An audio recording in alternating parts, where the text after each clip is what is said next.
Alrighty guys, the moment we've been waiting for. Here's the Ryan's Views catted downpipe. We have the 300 sal with one sensor. This is how it comes.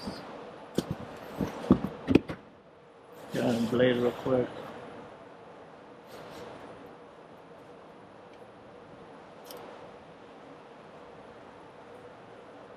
So I'm going to be showing you guys what it comes with. We're going to be installing it today. Sorry for the wind. Try to get it exited out. Or removed to some wind noise stuff. So we have this portion here. Sheesh. This is the flex pipe portion. Jesus. Look at this big boy. Kind of hard to carry, honestly. Nice. Sorry, had some stuff in there, debris. Look at that. Here, 4-inch. Fits my whole ass hand, bro. It does have a reduction here because it has to go on the flange, but that's pretty much it. Wow. Wow.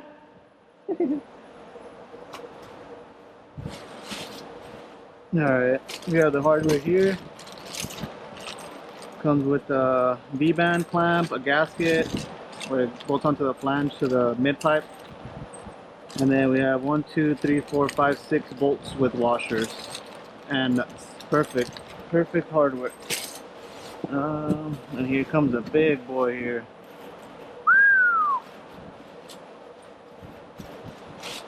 I had already opened this because I couldn't wait. So you guys should have seen my reaction the first time I got this. I was so happy. Yeah, here it is. 4-inch as well. Look, fits right through there. It has the Ryan's Views Day 1 edition. We got the O2 sensor that goes here. The three mounting points for the OEM heat shield, and it comes with already a nice little elbow for the oxygen sensor. And this one does have a cat, like I mentioned. You can kind of see it right here a little bit. So yeah, let's go ahead and get this puppy installed. Okay, guys, so we have the downpipe and the new flex pipe here. So pretty much what you need to do is put this, take it all out, put it in between both. Hold it flat. Yeah. Make it as flush as possible. There you go. And then where's the nut? You have the nut. Here it is. Push it in. No. Is it? No. So flange sticking out.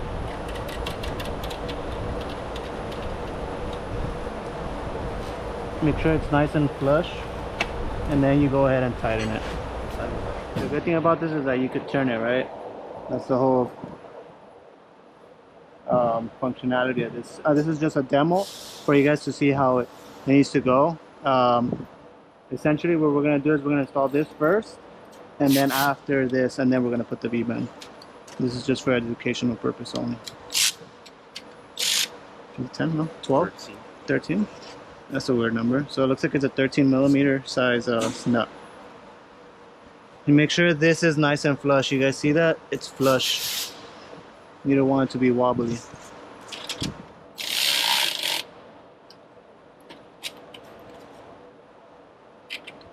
13.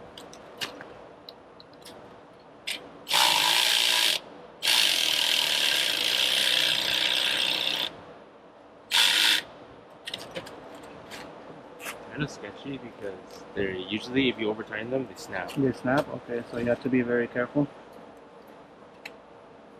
Just see if there's wire or something. No, no.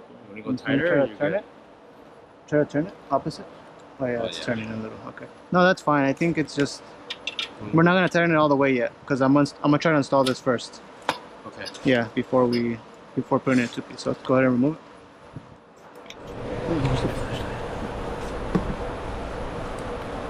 Alrighty guys, so pretty much we were able to install the V-band. Make sure to get it this orientation so you can insert a extension, a 3/8 extension but it's a 13 millimeter, and you use a 3/8 ratchet to tighten it. And we also tighten the two top nuts for the downpipe on top prior to putting the V-band, so you could hold it as close as accurately to the position it's going to be once after. So make sure you do the top nuts first, the two top ones, don't tighten the bottom ones. And then when you do the V-band, make sure to install the flex pipe with the hanger first, and then it's going to get you as closely as possible, and then you're able to install the V-band and then tighten it at the end. It's pretty simple. And you use your own hardware, which comes with the actual downpipe itself. So yeah, it's pretty easy, pretty simple. Almost done. Alrighty guys, so the downpipe is in. As you can see, this is the orientation it's in. We kind of tighten the top just slightly, not much, and we have the V-band in there. Okay, flashlight. You have the V-band right there, as you can see, and you're gonna try to put in the orientation where you can tighten the nut on this area right here. I'll show you guys once it's installed. And put this hanger on so it could kind of hold it up for you guys. It was making a weird noise, just in case someone gets the same noise. Alrighty guys, so the weird noise I was hearing was due to that 10 millimeter nut was not tightened properly on my end, so it's leaking from the hot side of the turbo. So make sure you guys tighten that well. Now it's gonna sound like a supercharger. Alrighty guys, just confirmed, indeed it was a user error. Essentially one of the nuts wasn't going in all the way. I was extremely rushed when I was doing this, since I only had about 2 hours to do it. Yeah, make sure you guys double check that part, which is going to be the hot side intercooler piping, which is the one that comes right off the turbo. One of the nuts had not been tightened all the way, and it basically shook itself loose. So let me show you guys how it's supposed to here, because it's not whining anymore.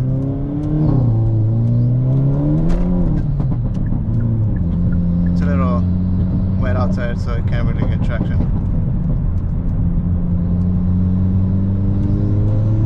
But it's holding boost, no more whine. No more whiny, no more supercharger.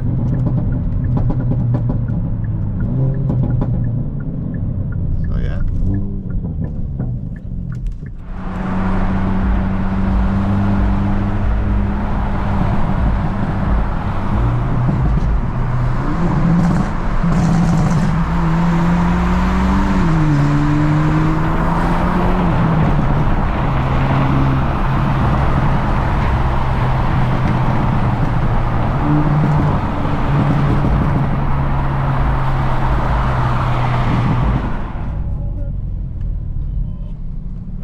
The downpipe, guys, let me tell you right now, sounds disgusting. It sounds phenomenal.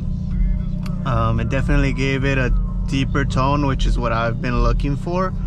Louder pops for sure.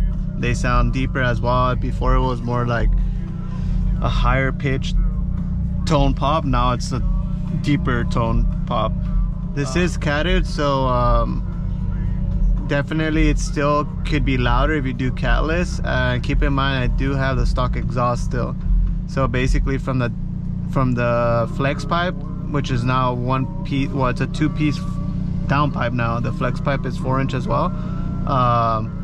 From the flex pipe and back, it's stock, so we still have the muffler, we still have the resonator.